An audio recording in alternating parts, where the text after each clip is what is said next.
how do you move from practicing scales to playing interesting solos? That's going to be the topic of a new series. Today is the first video in that series, and we're going to focus on this idea of how to move from practicing scales to playing more meaningful and interesting solos. We're going to start with shape 1 of the A minor pentatonic scale. Not only is this the first shape that most guitarists learn, but it's also an important tool in the toolbox of players of any level. We're going to take a look at how to move from practicing the scale up and down to practicing it in a much more musical way that applies directly to soloing. There are a couple of concepts that we're going to use in order to practice in this way, and they can be practiced systematically in the same way that you would work on mastering the basic technique of a scale. Once you understand these concepts, they can be applied to any other pattern or scale that you know or that you learn. And the goal being to be able to practice in a way that lends itself more directly to creative soloing than just running scales. So the first concept is what I like to call chunking.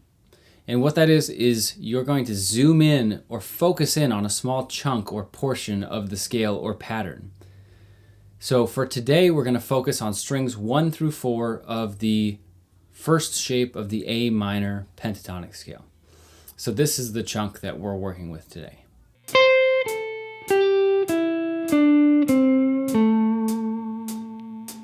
The second concept that's going to help you do this is the idea of rhythmic variation. So this is changing the rhythms that you use to practice the scale. You can do this in a lot of different ways, and this is going to help the most. This is actually more key than the chunking. The chunking just gives you a smaller piece to work with, because when we're soloing, we're not typically running scales from top to bottom unless we're doing a big, long, fast run or something.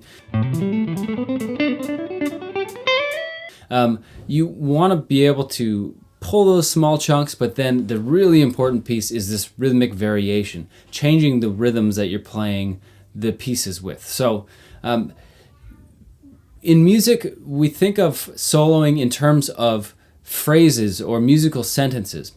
And just like in spoken language, the phrasing is super important to how people hear your ideas.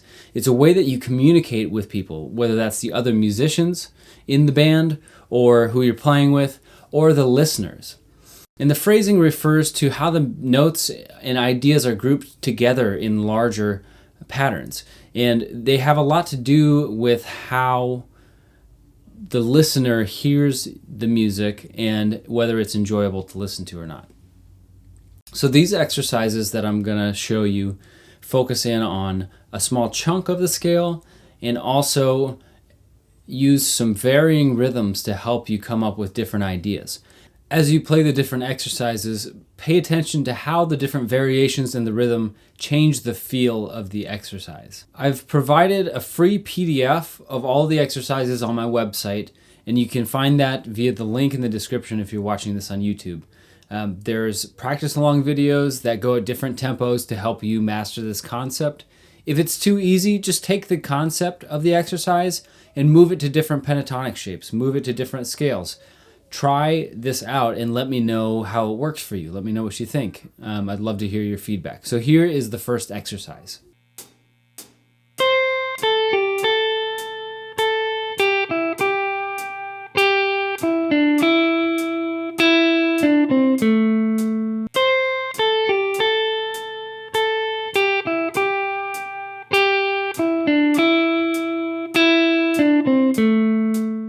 Notice how this phrase ends on the note A, which is also the tonic since we're in the key of A. What I'm doing here is I'm trying to provide a full phrase so that it feels like a complete idea. When you land on A, that's a great way to complete a phrase. It gives us a sense of resolution that helps to finish the phrase. So it's always in phrasing a matter of a question and answer or a call and response. You're building a tension and then you're releasing the tension. And the landing on the tonic note is a great way to release the tension. So that's what I've done here. In the next exercise, we're going to vary the rhythm slightly. It's going to be the same notes in just a slightly different rhythm. So check this out.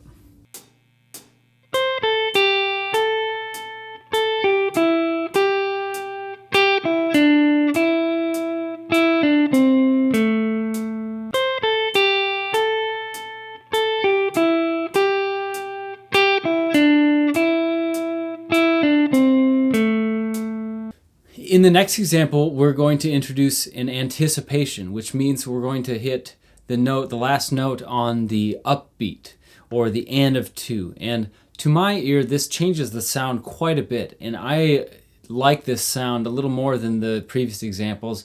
It tends to sound a little more musical and a little more interesting to me. So check out how this next one sounds.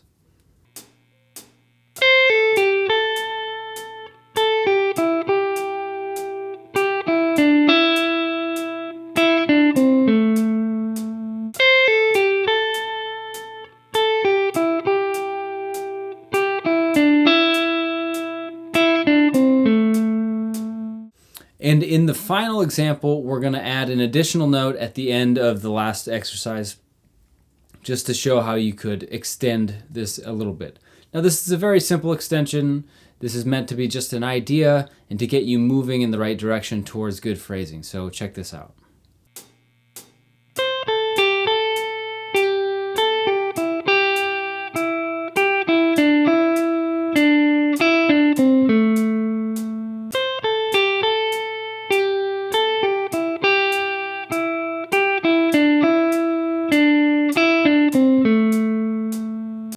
So hopefully that helps you see how utilizing the concepts of chunking and rhythm variation can help you develop your phrasing.